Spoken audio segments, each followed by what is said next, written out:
right. All right, we are on. Are we recording?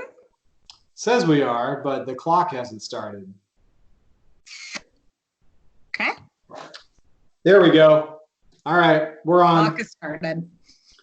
All right, we for those of you who tune into the show to see Glenn, and really, why would you tune in for any other reason? Glenn is on the road right now. He is driving between California and Arizona. He's bringing a couple of his kids back from what has turned out to be a longer spring break. But we have a special guest today, Courtney Coolidge. We're excited. Courtney, thanks for doing this. I'm excited to be here, Garrick. You look thrilled. All right. Okay, we're going to do three things today. First of all, the state legislature adopted a budget. Correct. Yes. What's in it? Tell us. Let's hear it. So the House passed the version of what they're calling a skinny budget. The Senate had passed this last week, so it is now on Governor Ducey's desk. What this means, it's basically fiscal year 2020 spending levels, along with other funding commitments we made in 2020, like the teacher salary increase. And then also, legislation that already passed this year. The big thing that you'll hear people talk about is the $50 million for COVID spending. So that is in addition to the baseline budget. And this is basically the Senate package, right? Because we couldn't get a deal done last week. House Democrats went home over the weekend, sent a letter to Speaker Bowers and said, okay, bring us back in. We'll adopt the Senate budget. Is that right? Correct. Yeah, the Senate passed this budget in bipartisan form on, I think it was Thursday of last week. The House just didn't have the time to get it done. So they came back. The bills were identical that passed the Senate. They swapped the bills and sent it up to the governor today.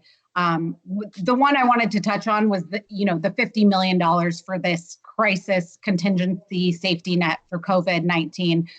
It's a fund that's going to be administered by the governor and can help a variety of things, whether it's homelessness, housing assistance, economic assistance for small business.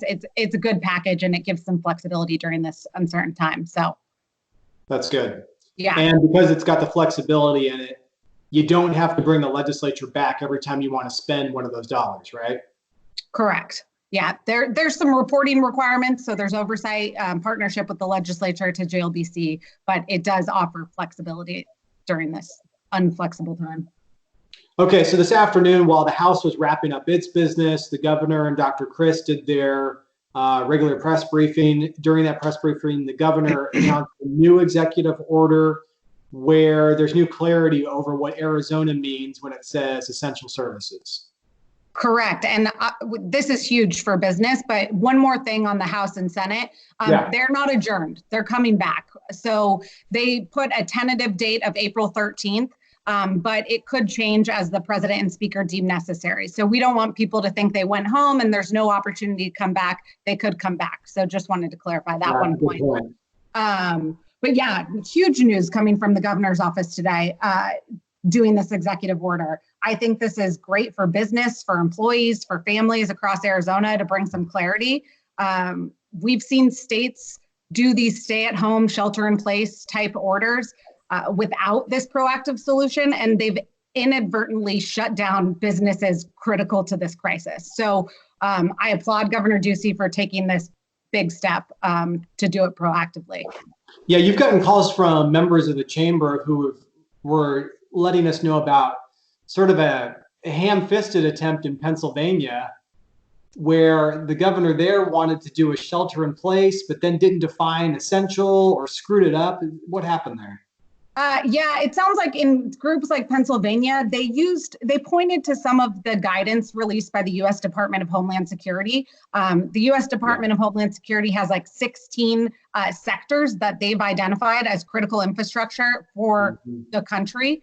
However, they also have a guidance document that summarizes those sectors, and it sometimes leaves off sectors that should be included. So Governor Ducey took a holistic approach to make sure all these businesses were included.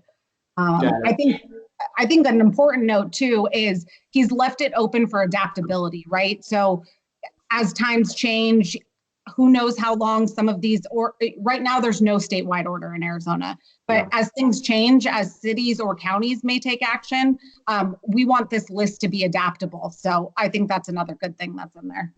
Yeah, that's good.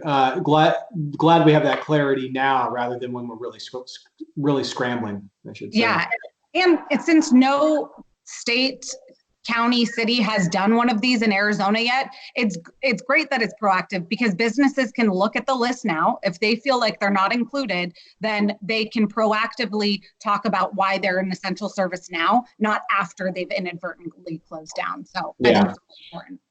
It's a good thought. All right. Next up is going to be to you, Garrick. Wow. You've been spending a lot of time with our congressional delegation and having phone calls. So loop us in. If there's one thing I can do, it's hold a conference call, Courtney. I mean, I'm impressed. Yeah. So while the legislature was doing its work, Congress wasn't doing much today. The Senate was mostly squabbling over over what its relief package will look like. It will be number 3 that it is attempting to pass. So it's got a lot of money tied up into it, but you've got some real partisan squabbling there.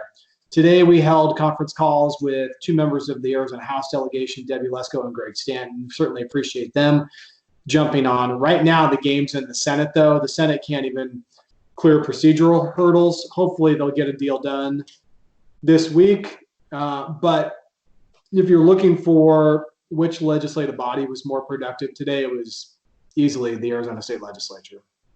Yeah, it was nice to see a bipartisan budget come out of the Arizona State Legislature. I wish we'd see more of that type of unity right now among our elected officials. It's been great to see Superintendent Hoffman and Governor Ducey come together. So I really wish we'd see more of that, especially during this time. Same here. Yeah. All right, Courtney, you did it. 7 minutes. Congratulations. You're maiden voyage. I love it. Garrick, in the interest of supporting local, happy hour tonight is with Huss Brewery. Okay. So everyone loves them. They're Tempe based. They have a place in Phoenix. So if you're participating in Takeout Week, go check them out. So if you want us to hawk your particular brand on this show, just drop us a line and we'll get your brand some real visibility. Yeah. I mean, this is uncharted territory. I don't know how you guys do this happy hour normally, but I'm throwing in my own spin. You're welcome to do it. So we're glad you're here. I'm glad you're drinking local. Yeah. Oh man. All right. Thanks, Garrick. Maybe we'll catch you on the next one. Let's hope Glenn makes it back. Let's hope.